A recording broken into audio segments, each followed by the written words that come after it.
Discerning truth in a sea of lies. Live from Kalispell, Montana, it's Critical Disclosure Radio with your host, Jim White. Okay, I'm indeed your host, James White. This is Critical Disclosure Radio. Thanks for joining us here today. We're coming to you live from Kalispell, Montana on this first day of April 2022, and the time is just flying by here, folks. There's no April Fool's joke today. We have a serious issue we're going to cover. The man on the show today was victimized for nearly a decade and falsely imprisoned, and talking about Tony Viola. And we're going to give Tony a proper introduction, and we're going to welcome him on the show. Let me go down here to the bottom here, and I'll get to his bio. Tony Viola is founder and chief executive officer of Cleveland-based Reality Corporation of America.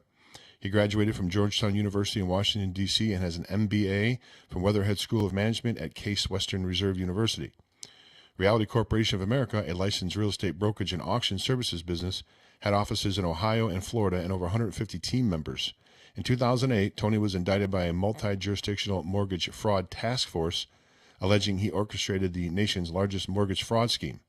Following a federal conviction, Tony established his innocence at a second trial using Bates-stamped federal evidence that Justice Department suppressed before the first trial, but that was provided by a whistleblower inside the prosecutor's office, the task force's office manager, Don Pasella.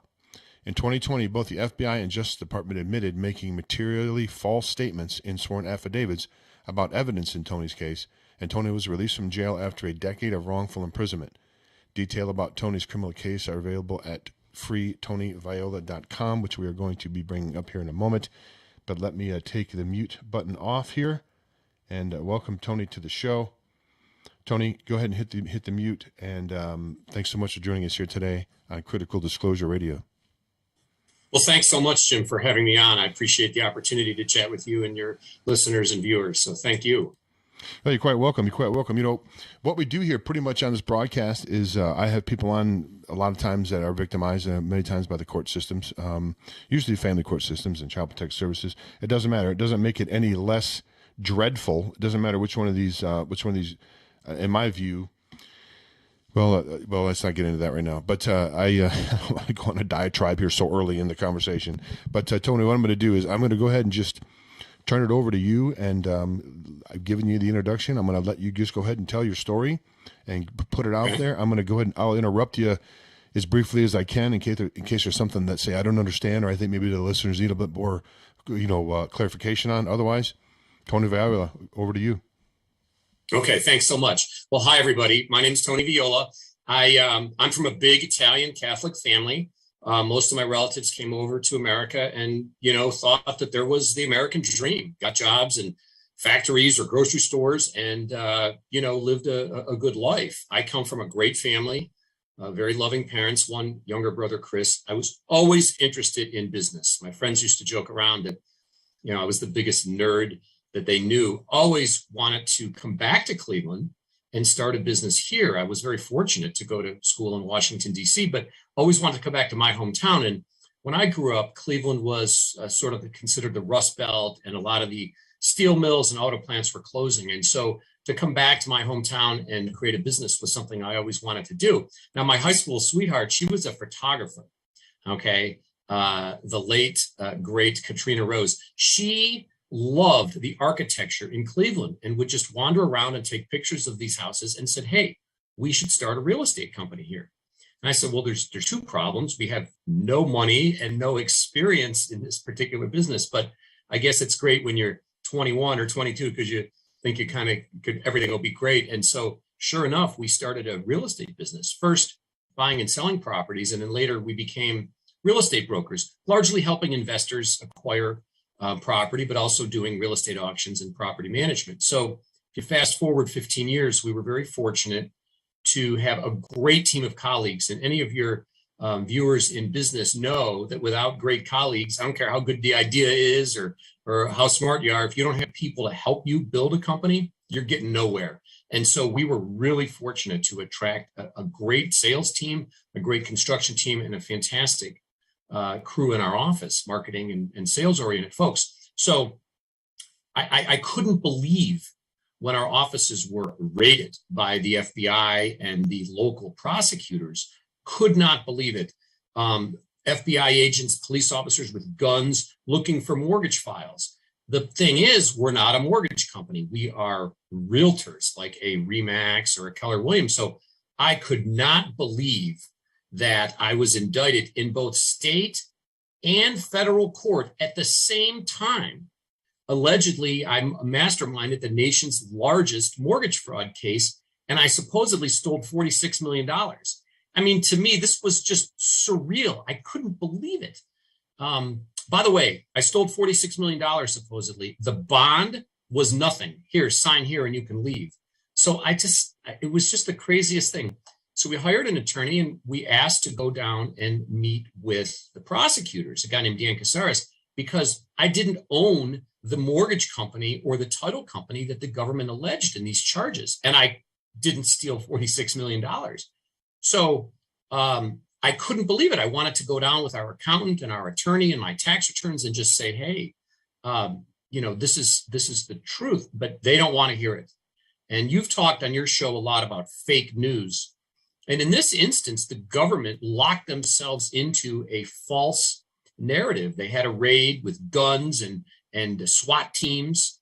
We're a bunch of realtors drinking coffee in an office. We're not exactly a grave threat to society, but concurrent with that raid with FBI agents leaking stuff. By the way, the media was there before the raid started.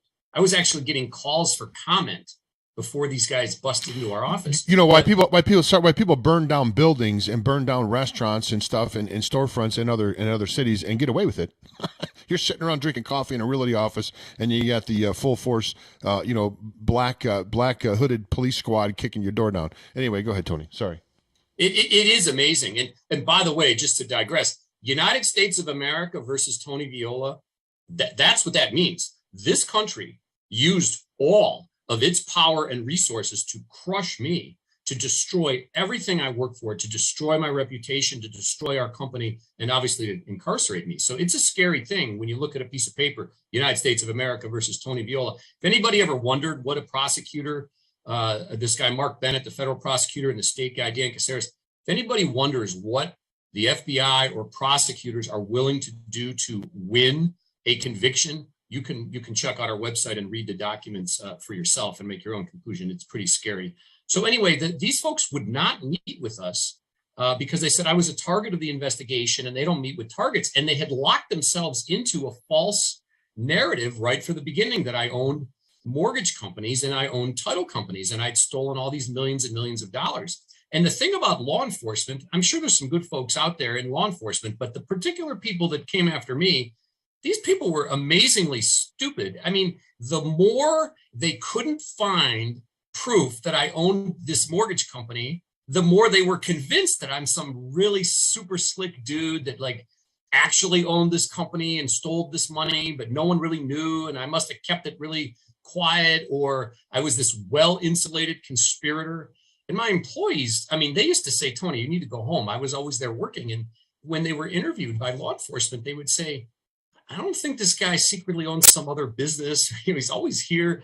So the whole thing to me was crazy. And the other thing about that really was scary was this simultaneous prosecution in both state and federal court, which is generally reserved for somebody who blows up buildings or, some mass murderer, and me, a realtor. And so it was real frightening to see the government just coming after me so hard. And I was actually indicted 3 different times. So on the eve of the first trial, I was actually indicted again. I'd been indicted on 456 properties. Everything we ever sold was some scam. And every time we deposited money in our account was a racketeering offense. I mean, this indictment just absolutely charged me with all types of mob related activities and criminal enterprise activities. It was extraordinarily frightening. So here's anyway, the problem. Hold on, Tony. Here's what happens, Tony. When they find out that they're wrong, they don't come out and just say, you know what? we messed up. We apologized. Let us write you a check here to make up for the problem that we've caused you here. Let's get back, get back to business. We're going to go look for the real perpetrator. They don't do that. They double down because they don't want to look bad, because then they may lose funding, and then there's special, organizations that they skim black money out of, for their own personal benefit. It happens a lot. That those go away, and so their whole lifestyle changes if people start, putting them under scrutiny, like they're not really doing a good job. So they have to keep going forward. Like that's the only thing they know is continue to prosecute, continue to ruin your life. There's no apologies or no backing off. Sounds like they did after 10 years with you finally, but it took 10 years. Anyway, Tony, go ahead. We got to take a break in about 3 minutes. Just going to give you just so you have the timing going on. There you go.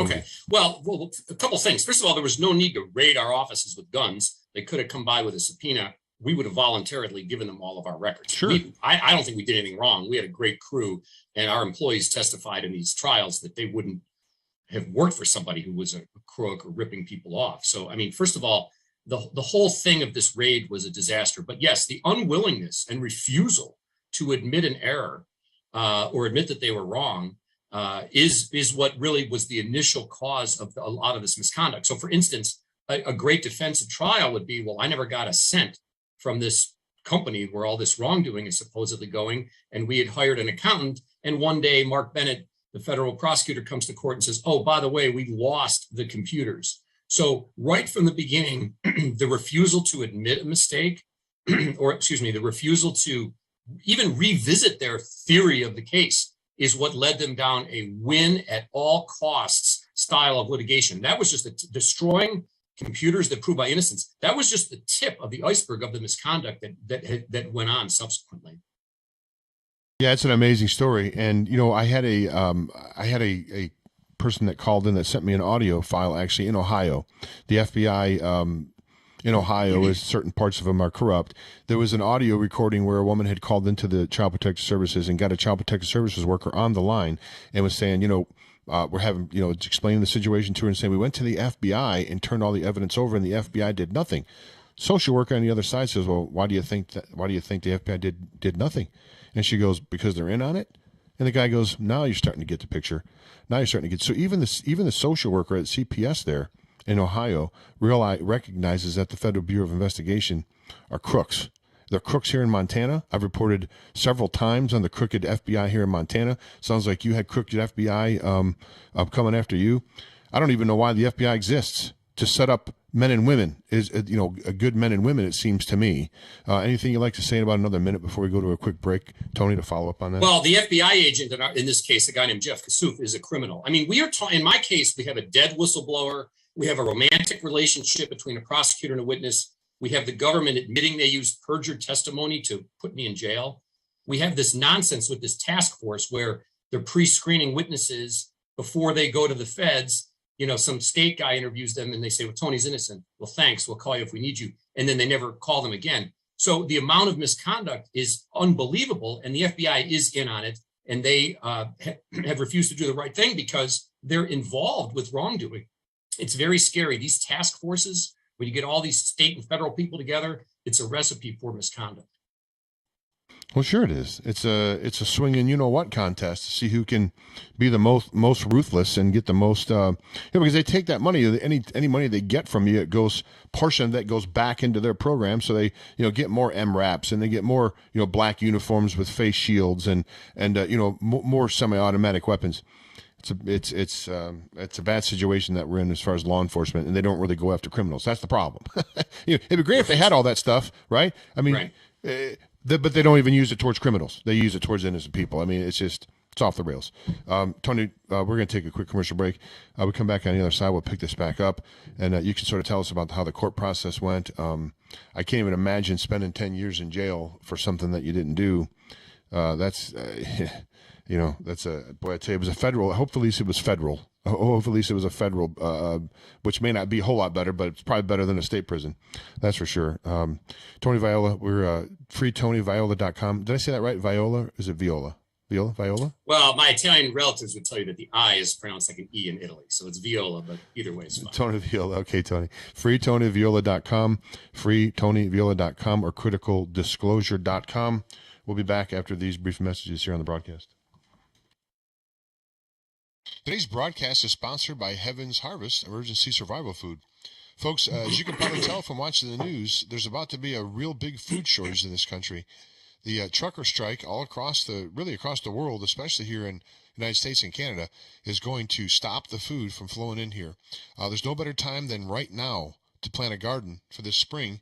Spring is just around the corner, and you can save on shipping over at heavensharvest.com by going to heavensharvest.com and typing in Jim at checkout. Now, all you need to do is buy an heirloom seed vegetable kit or any food bucket and type in Jim at checkout, and you'll receive free shipping. Folks, don't wait. There's not much time left before the food supply is literally going to be shut down. We see this on the news every day. It's time to take your food security in your own hands.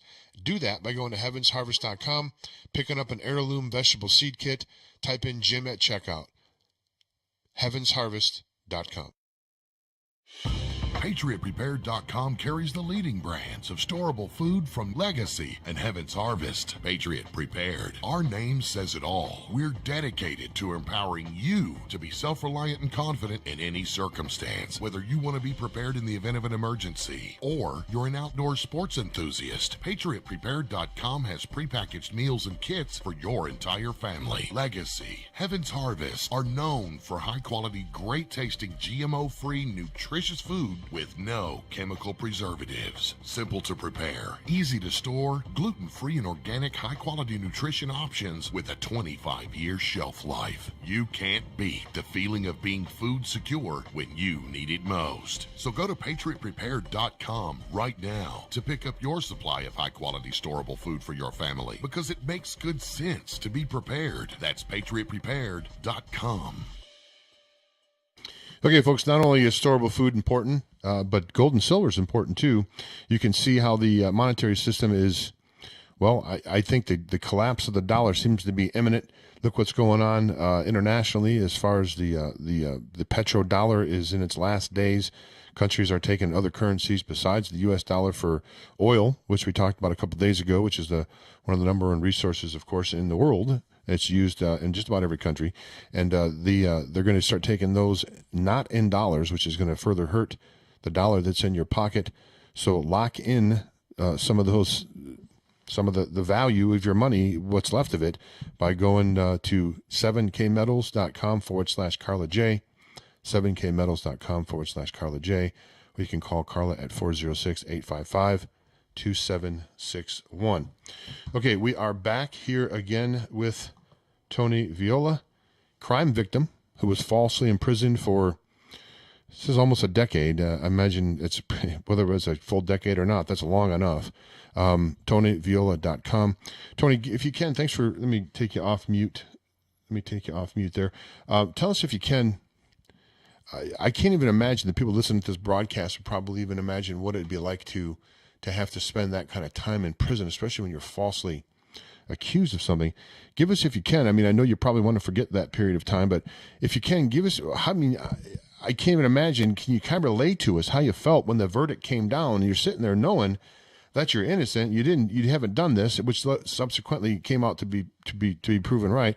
I can't even imagine what was going through your mind. I mean, you probably thought you were in some sort of a reality show, like Alan Funt was going to come out behind and go, "Hey, you've been in candid camera for the last 6 months. We've been really messing with you." I mean, Tony, give us a little bit of an idea what your thought process was when that happened.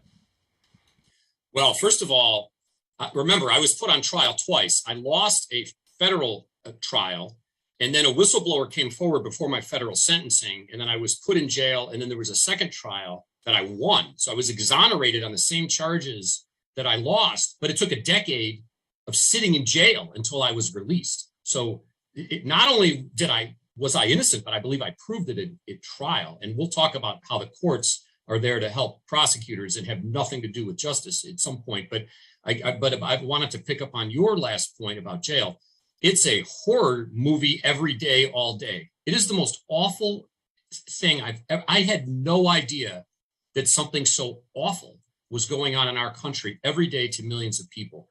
And regardless of guilt or innocence, there is no excuse in this country for the abject cruelty and viciousness that goes on in these prisons. I mean, these officers, I presume they start as idealistic and maybe they're criminal justice students, but the culture in there where you can't be anywhere remotely kind to prisoners, I mean, it just degrades their soul over time. I saw a guy die because he was refused medical attention. I was mostly in federal jails. I was also in some state prisons. I mean, they threw my legal work away repeatedly. A journalist called about my case. I was put in solitary confinement for 90 days. I was repeatedly shipped around other jails. It's called diesel therapy. Wait, so you mean like in the hole? You spent 90 days, quote unquote, in the hole, pretty much 90 days in the hole. Without any discipline report, without any piece of paper as to why. They said, well, it's just for your protection. You're a high profile prisoner. Jeez. I'm a high profile prisoner because the government issued all these press releases that said I stole $46 million. I wasn't bothering anybody. Okay. I'm not some, social media star. I never was that. I was a business guy running a business. And so they said, well, you're this high. So I said, I can't affect who writes me or who calls the prison. That's a journalist was interested in the FBI admitting that they didn't know about their own records. The FBI said that they did not know about their own records in their own record system for a decade. And they told a judge, who so far, by the way, has done nothing, told a judge that they lied in sworn declarations for years. But that's okay. You can't do it. I can't do it. But the FBI is actually allowed to lie. Anyway, that's a separate issue. The answer is, so I was repeatedly transferred around to different jails. It's called diesel therapy. Viola, pack your stuff. You're out of here. Where am I going? You'll find out when you get there. And they throw all your property away, and then you got to go buy it again at the next place. I mean, it is institutionalized cruelty.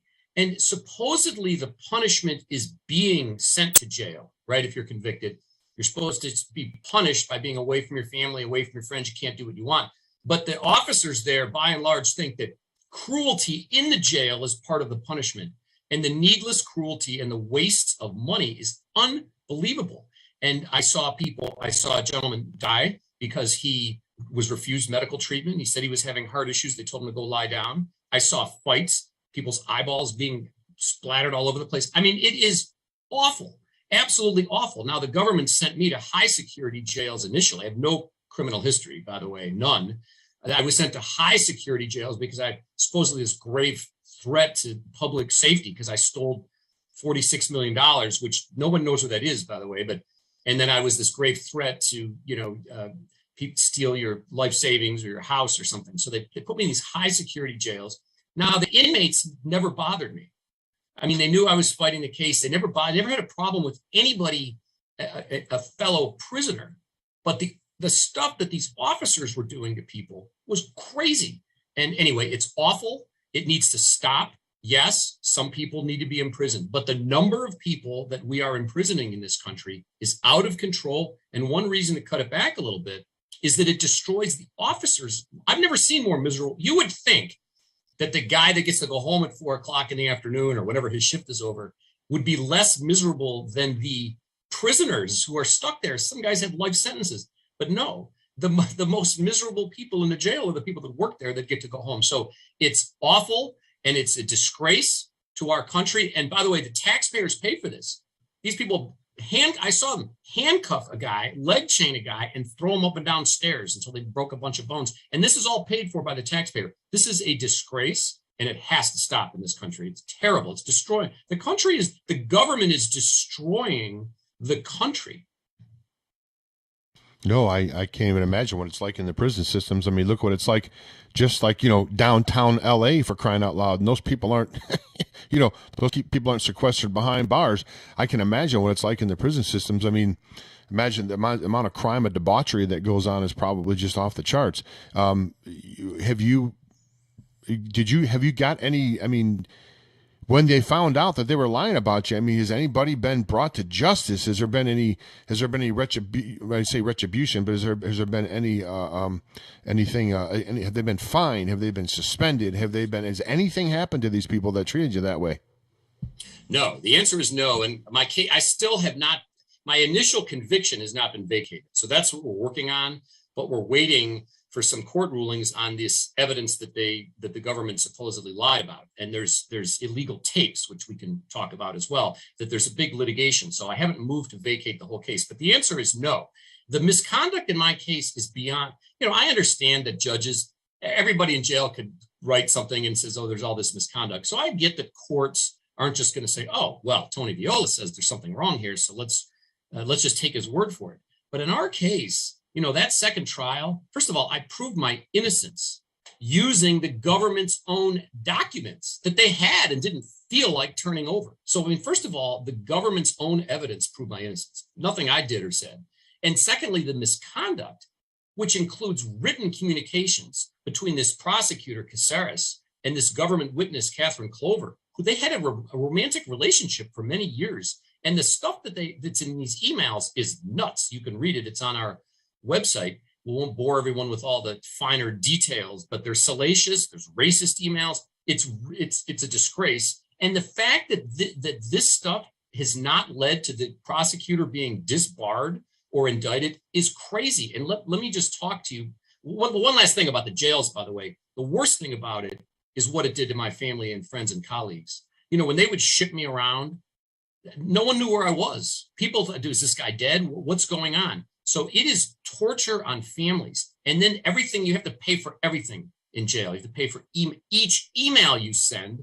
You can send like a text message kind of email, costs money. The phone calls were $4 for 15 minutes. So it's like a tax on like poor people, this jail stuff. It's awful. And it's so hurtful to the families and friends. One time I had a visitor coming, and like an hour before the visits, the warden got on the speaker and said, we're canceling it today. They loved it. They had, the officers just loved turning the family members away that had pulling up to the prison. Some had flown in from other parts of the country. So not only punishing us or destroying our lives, but trying to hurt the families. That was just a routine way of dealing with people, and it's awful. Tony, it's worse than that. What you got these private prison systems, they make agreements with the local law enforcement so they can keep the quota of the people in the prison up, right? So then what these same people that own these private prison systems, they build hotels, sometimes several of them, around the prison systems, so people that come in to visit their relatives and their loved ones that are incarcerated have to stay at the hotels of the very private prison, but it's not that name. It's named under a different corporation, but is basically single ownership. So they get you coming and going. They don't really care about, it's not about justice. Just like this world is not about justice. There's no justice in this world. It's about the Benjamins. It's about getting what's mine, and it doesn't matter who you got to harm to do it. They want to get what's theirs. It's debauchery at its highest form. This country is gone in a lot of ways. In a lot of ways, this country that we knew, that our founding fathers, gave their blood, sweat, and family name and fortunes. That is so far. We're so far removed from that. Anyway, Tony, I'm sorry to get all up. No, we have incarceration for profit. A lot of mayors of small towns think of it as an economic development tool. Hey, let's build a jail here, and then we'll have a McDonald's and a hotel, and we'll all work at the Taco Bell. It's wrong in this country, and we've gotten very far away from any semblance of justice, and it's a disgrace. We're just better than this. It's just not acceptable. And I think part of it is, these jails are like Area 54 or whatever, Area 51, no one ever goes in there. Area 51, okay, the officers in the jail should be wearing body cameras. So these are public servants. You pay them, right? Your tax dollars pay these folks. They don't think of themselves as that, but they should. And they should have accountability, which is a whole separate problem. I wanted to talk a little bit, if it's okay, Jim, about what the government was willing to do to win my case. Is that something we should hold? Yeah, we should, because we got a network break come up in about a minute and a half, so I don't want you to get into it. We got to take the network break. But if people go over, I'll go over to your website right now, freetonyviola.com. I'll bring that up on the screen for the viewers. What can people find when they go over to freetonyviola.com? I'm there right now. I see you have a blog, a press, an evidence locker. What's in that evidence locker? Does that have all the evidence that exonerated you, pretty much? In that, yes, and the whistleblower in my case, Don Pasella, said, Tony, there's no need for you to give a speech or something when we have supporting documents. So no one has to believe you. They can read the documents for themselves. That's how we won the second trial, and that's that theory that Don gave me. Is what I've been using as I go forward. So no one has to believe, when I say there's a romantic relationship between the prosecutor and the witness, or when I say they knowingly used false testimony, you don't have to believe me. They wrote it, and you can read their own words. And I also wanted journalists to cover the story because this is crazy what the government has gotten away with so far. And anyway, we have that there for anyone who wants to check it out. Don't take my word for it. And as we get more records, I have a great private investigator who's been on this case for a decade, and he keeps unearthing information. So the website's been great. People have reached out. We're sharing information together. It's very helpful. Thanks, Tony. We're just coming up to a break here. TonyViola.com, freeTonyViola.com, freeTonyViola.com, or criticaldisclosure.com. We'll be back after these brief messages here with Tony Viola.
Okay, folks, thanks for hanging out with us after the break. This is Critical Disclosure Radio, coming to you hosted by Brighteon Radio at brighteonradio.com, criticaldisclosure.com.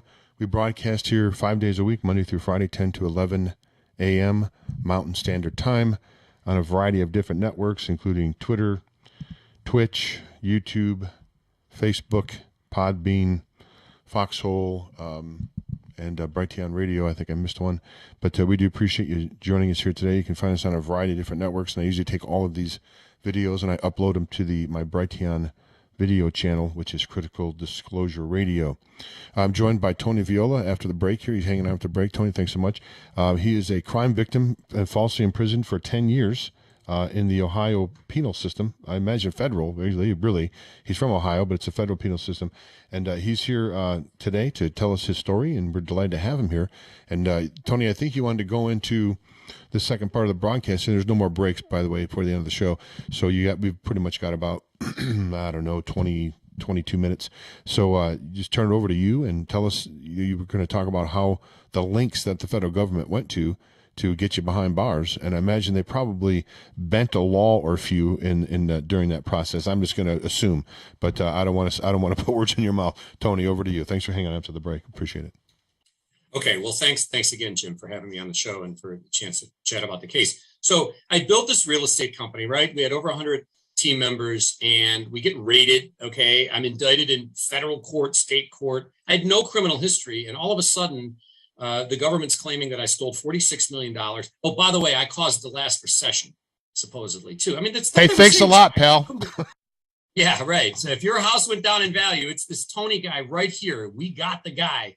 So I supposedly tricked JP Morgan and Citibank into making no money down mortgage loans at a mortgage company I didn't own. And I was siphoning all this money from a title company that I didn't own. So first I wanted to meet with the prosecutor. I wanted to go down and downtown Cleveland. And they said, absolutely not.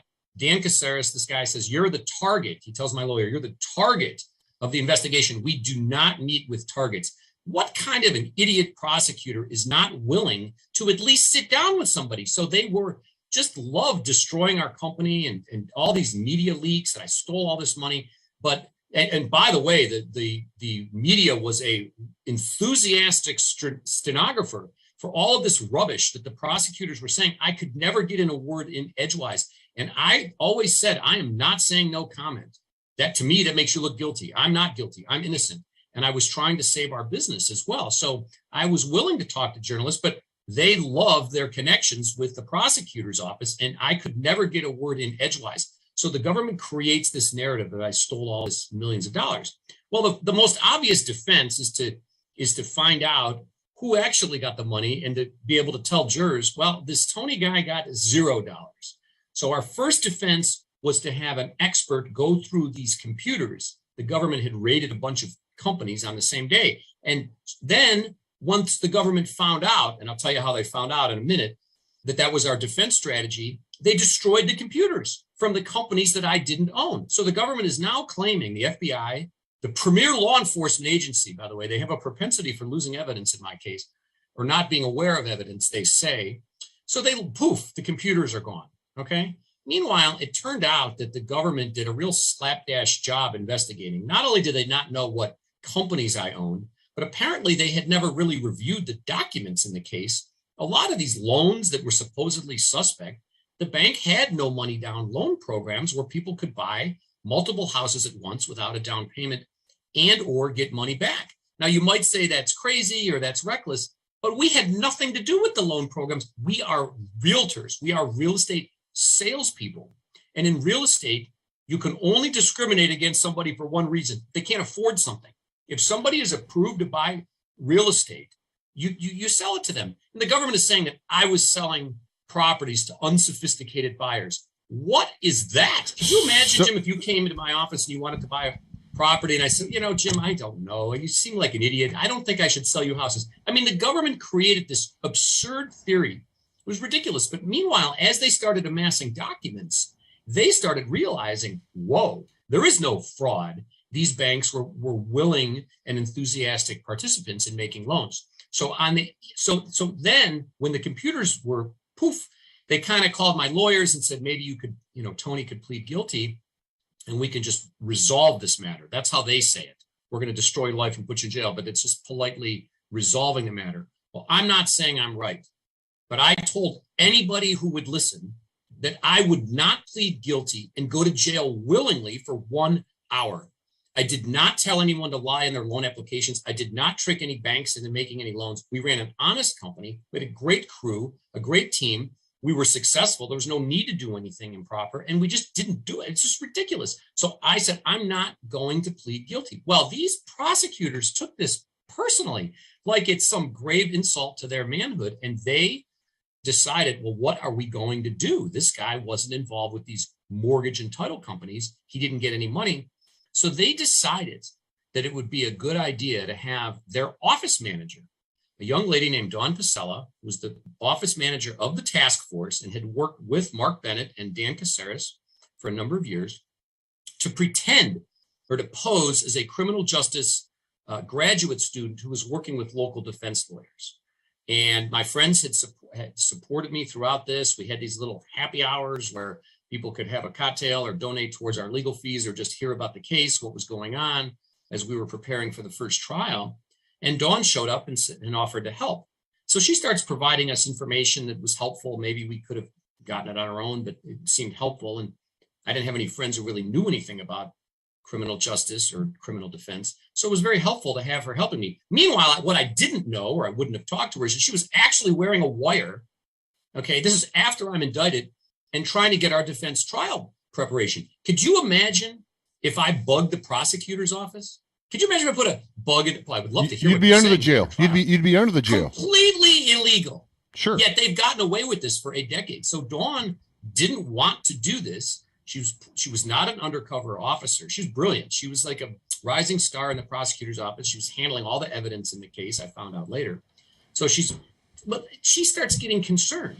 Not only is this wearing a wire wrong, but she's aware literally of Dan Kasaris and Mark Bennett going through files and pulling documents out. Oh, this helps this guy. We got to get rid of this. And she already knew about the computers going vamoose, which she knew was nonsense. So anyway, long story short is, after the first trial, where the government suppressed the evidence that we needed to win. In other words, the bank was able to come in and say, well, gee, some of these properties went into foreclosure. We lost money. We don't allow those kind of loans. Tony was involved. People would say, well, Tony was involved. This Catherine Clover, who purchased some of the houses, who we find out later is in a romantic relationship, was put up to giving false testimony, and she tried to recant it later. She ended up recanting at the second trial. But at the first trial, she had a sort of a mental breakdown after she said that I told her to lie and make up information about how much money she made. But again, no one ever looked at the documents. The loan said that she made zero. These banks were doing these, what's called a NINA loan, no income, no asset. So the idea that there's false statements on these loan applications, which was my idea, apparently they're saying, was easily disproven by the government's own documents, but they didn't provide those. So Dawn is aware of nonsense going on inside the prosecutor's office, sort of starts to like my friends and like me, not romantically, but just sort of felt bad for, what was going on. And so she starts making copies of stuff before it gets, goes vamoose. So Dan Kasaris and Mark Bennett had assumed that some of this stuff was long gone, and she had made copies of it. And essentially what happens is this: we lose the first trial.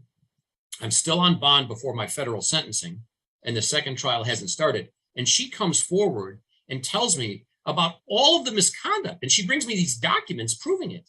So we've got the use of false testimony. The Supreme Court has said in a case called Napew that the government is not allowed to imprison people by using false testimony that they know is false. Well, here Mark Bennett puts in writing that that Clover testified falsely, and that B, we can't withdraw her false testimony or tell the jury about it because it, quote, jeopardized the outcome of the case. Well, that's the whole point. The government is not supposed to put false evidence on because you don't want to admit that you're wrong. But they did that, and they put all this stuff in writing. So it triggered a duty for them to withdraw all this evidence. Really, I never should have had to do any legal work or gone to jail for any amount of time because they knew that the witness was testifying falsely. Then this whole thing of what's called intrusion into the right to counsel. When you're indicted in America, you have a right to an attorney, right? Which is what we had. Remember when I told you before that Dan Kasaris didn't want to meet with us? We're a target of the investigation. Sure, yeah. But then he sent his own office manager. This young lady was like 24, 25 years old at the time, to hang out and essentially conduct an interview to find out what were, our trial preparation. So they make these voice recordings, which under the rules, but again, the government doesn't follow the law, but Federal Criminal Rule 16, which has the effect of law, says that any voice recording with the defendant's voice on it is supposed to be produced before trial. Now, the FBI agent was listening to these things. Dawn said they thought it was like catnip. I mean, they couldn't get enough of it. When are you going to go see this guy again? It's all illegal. You think one person, by the way, there's like 20 state, federal, and local law enforcement agencies in this task force. There's about 60 law enforcement professionals. You think one of them might have, other than Dawn, of course, she did, one of these knuckleheads would say, wait a minute. I know we want to win the case, but We shouldn't be destroying computers. We shouldn't be having this lady go out wearing a wire. She was not an undercover officer. We're doing some crazy stuff inside. Then Dawn is telling me how the task force is set up for misconduct, where like sometimes Mark Bennett or sometimes Dan Kasaris, the prosecutors would run out and interview a witness. That's not what a prosecutor is supposed to do. They're supposed to present the case in court. A police officer, an FBI agent, they're supposed to be interviewing people, but they were afraid that maybe some honest officer might take notes and put it in the file. They didn't want to do that. So they pre-screened the witnesses. They had a detective named Arvin Klar, a supposed state detective. So then the feds could plead ignorance. Oh, we don't know anything about the state. So when they want to be in the task force and share records, that's cool. But when I want it, oh, no, you can't have it. We don't have it. Someone else has it. I've had to litigate, by the way, to get evidence in my case. All these different federal, state, and local agencies in the task force. The FBI doesn't know what the Justice Department has. Nobody knows what the county prosecutor has. The Ohio Attorney General, supposedly this Republican, Dave Yost, who employs this machine Democratic politician, Kasaris. They don't know anything about the records anywhere else. They don't have the files anymore. Nobody knows anything. So this task force is the perfect bureaucratic mechanism to be shifting evidence around. The FBI agent listened to these illegal voice recordings that Dawn made, but he said that he sent them back to the task force and he doesn't have them anymore. This is also illegal. In our country, the prosecutor's office or the FBI can't dispossess evidence that they don't like. Oh, wait, this is illegal. We did something wrong. I'm going to send it to a different building. Oh, this shows Tony's innocent. Let's send this to somewhere else. So what they're doing is absolutely committing misconduct through this task force. Let's not forget that you're entitled. I mean, your presumption is innocence until proven guilty. You're supposed to be presumed innocent in this country, folks. They're supposed to do everything they can to not put a innocent man in jail. I mean, the law enforcement agencies, as you know this point, are corrupt, and you probably know this point too, Tony, that majority of the courts are not really even legitimate. They're not courts of record. These people are, some of these organizations are service corporations. They're incorporated. They really have no jurisdiction, any more jurisdiction than the McDonald's manager does. I've covered this on my show several times. The whole entire thing is, the system is corrupt. You think, well, we're going to get somebody newer in there. We're going to get a better FBI director or a better regional director. No, it doesn't matter. It doesn't matter who you put in there. The system itself, it's a systemic problem. There's systemic corruption. The whole thing needs to be burned to the ground and needs to be started back up again with patriots running things and not criminals. Anyway, Tony, over to you. Well, so Dawn Basella comes forward with all this stuff, and she tells me, by the way, forget about reasonable doubt. There's no such thing. You can prove that you're innocent. By the way, you may be presumed innocent in some legal situation, but not in business, by the way. When I was indicted, my employees said, Tony, we love you, but we can't get any business. Nobody wants to do business with us. So the government destroyed my ability to fight by destroying my income. I mean, that was the first thing that they did. But anyway, back to Dawn, okay? So she gives me the evidence that was being hidden and offers to testify at the second trial about the misconduct and about the romantic relationship between Catherine Clover and Dan Kasaris, which we now have established through their own crazy emails, and we're in litigation to get more. So she comes forward and she says, by the way, just what you said, which is the system is crooked. A lot of these supposed defense lawyers really love the prosecutors. If I give you this information and you hire some lawyer, that lawyer will tell the prosecutors that you have all this proof of your innocence. I'll be indicted and the courts will seal up the records. You'll never have a chance. The only way for you to prove your innocence is to go to that second trial, and I'll help you if you don't use a lawyer. And I said, Dawn, you're a genius. This is criminal justice is your thing. You went to school for this. I don't know anything about it. I don't know how to do a trial myself. I might even be thrown in jail at that point, which ended up happening. She said, well, I'm going to help you. I'm going to help you prepare for trial. So this young lady who had made all the government trial exhibits and helped the prosecutors switch sides to help me prepare for trial and said, we have documents that are contemporaneous. It doesn't matter what some government witness says. We've got the stuff when it was submitted to the bank. It says there's no money. It says they have programs that allow people to buy investment properties without a down payment. We have documents that they let people get money back, and that this is what they were doing. It's like saying we tricked McDonald's into selling a hamburger. were shocked that you got a quarter pounder from McDonald's. You must have tricked them. The banks were promoting it. And these loans were approved. So when she comes forward and helps me, of course, the government doesn't know this. She says, I'm going to testify at the second trial. We're going to have a 2-part trial. You're going to prove that you're innocent. And I'm going to explain the government misconduct in this case, including Catherine Clover being allowed to go through files inside the prosecutor's office. This is my co-defendant who's inside the prosecutor's office, cleansing the files with anything that damages her, which, by the way, proves I'm innocent, incidentally. And Dan Kasaris and Mark Bennett are allowing a government witness and my co-defendant to go through records inside the prosecutor's office. This is all proven in writing. Anyway, Dawn was going to testify. The government knew something was very crazy because I kept having records and documents and FBI 302 interview summaries that they said didn't exist.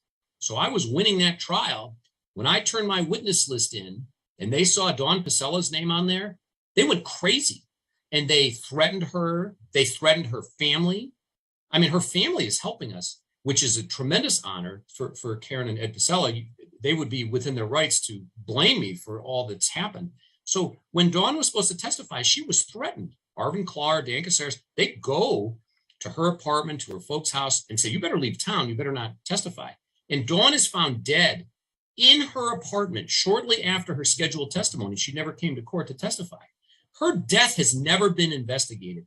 We've got witness tampering, witness intimidation, threats of a witness, obstruction of justice. These prosecutors to cover up this affair and so she wouldn't be able to come to court and testify. Because remember, my exoneration at that second trial is more important than just a one-off case. This is not like a DNA case where, oh, Tony didn't do what somebody else did. If I'm innocent, all 1,100 people that this task force went after are probably innocent too, or at least they have a very plausible claim, particularly where Catherine Clover was involved. And she was the paralegal for these prosecutors.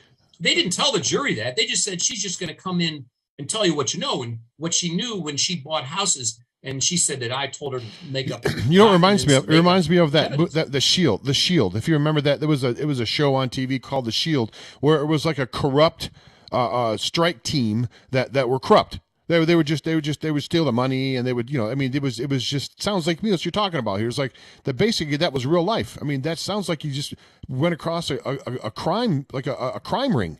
It sounds like an organized crime ring. The task force is a criminal enterprise. By the way, $20 million of restitution was collected on behalf of these supposedly innocent banks, and not 1 cent has ever been sent to the supposed victims listed on these restitution orders. You think some judge would be annoyed that his order to pay X dollars to this place is being violated, but the judges love prosecutors and they're there to protect them. So listen, so not only is Dawn Pacella deceased, not only did Catherine Clover admit she lied at the first trial, right? And I have all this proof of my innocence, but I'm still in jail because the second trial was a state trial and the federal judge, Don Nugent, has refused for a decade to let me present the same proof of my innocence. So I won that second trial in April of 2012, and I was in jail through 2020. They continued to refuse to give me the opportunity to use the same proof of innocence. So I'm guilty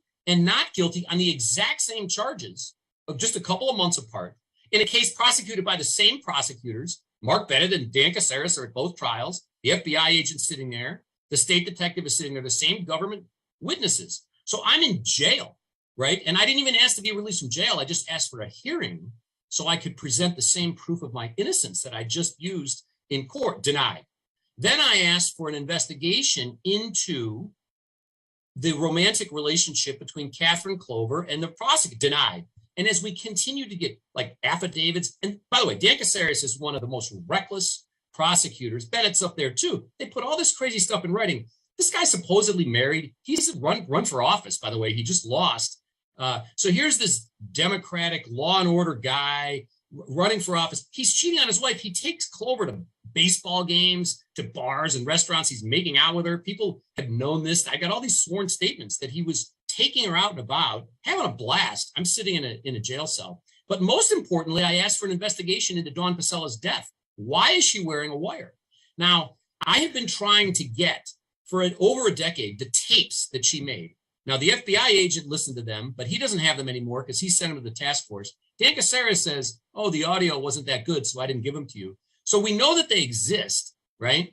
And Dawn's folks gave us sworn statements that she told them about this. So we know these tapes exist.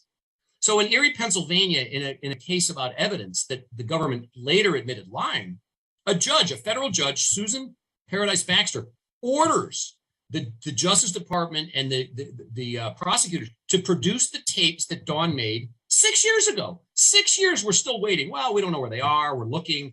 It's ridiculous. If you, Jim, can you imagine if a federal judge ordered you to produce a document or a tape or something you had in your possession? Would it be okay if you waited for 6 years? In our country, the courts have just continued to ignore blatant injustices in some misguided attempt to protect the system, or what's called res judicata, meaning, your case is done, stop, just go work out in jail or go write poetry or something and just leave us alone and stop filing stuff. So even when the government admitted lying about evidence, and I was released from jail, but I still have this conviction, I still owe these millions of dollars in restitution. I could barely get a job. I work at a Goodwill store and make $11 an hour. I could barely get any kind. Grocery stores wouldn't let me. Tony, just let you know, we got 1 minute left. We got 1 minute left for the show's over. The last 3 minutes of the network. How can people help? How can people help you? Go to freetonyviola.com. freetonyviola.com. Anything else people can do to help you, Tony? Yeah, sign up for our email alert. If any information we have, if you know anyone with a similar case where a bank is supposedly a victim, let me know. We'll share our documents. We have a petition on change.org. It's time to indict and imprison prosecutors who hide evidence and break the law. So you can call the Ohio Attorney General and ask, why is he employing this prosecutor who had a sexual relationship with a witness? So anyone who wants to engage with us, that website is there. It's interactive. Please let me know your thoughts. Tony, we're going to have you back on. I don't feel like we got everything kind of fleshed out here. There's more I think that we need to cover. We're going to have you back on in the future if that's okay with you. Anytime. We're just out of time here today, folks. Please support Tony at freetonyviola.com. You can support this broadcast by going to criticaldisclosure.com or northwestlibertynews.com or libertylinks.io/Jim's Links. Until next time, this is James White for Critical Disclosure Radio. Saying bye now. Thanks, Tony. Appreciate it.